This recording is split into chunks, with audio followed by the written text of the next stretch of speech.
Það er Ragnar öruggur sigur í Keflavík í kvöld og þið voru bara sjóðandi stjórnmálaða að halda Keflavík í 30 stigum í fyrri hálfleik. Þetta lítur að vera drauma byrjun á úrslitunum. Já, þetta er klárlega góð byrjun. Eins og Arnar Guðjón sagði, þeir eru fyrsta leik á okkur, það skiptir ekki máli að tapa 3-1. Þannig að það ágætlega vel við núna, en við höfum trúagjörnum komið að vinna, annað en allir á Íslandi.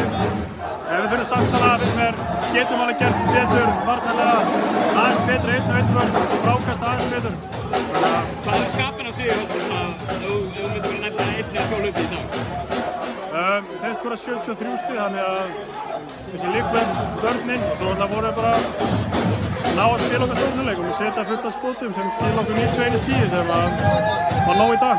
Það er ekki svo komið okkur óvart varðandi það sem að þeir reynda að koma með í dag, eða voru þeir bara með svöru völlur? Ég ætla ekki að vera að tala mikið af mér að segja ekki með svöru völl eftir fyrsta leik.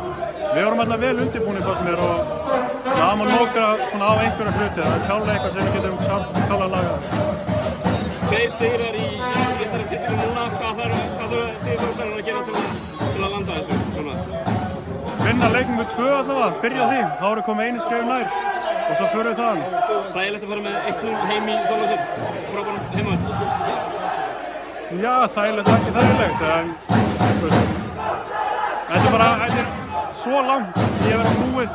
Við erum bara 1-0 yfir og við þurfum bara að mæta með sama kraft í næsta leik og reyna að vinna þann leik. Frábært, takk.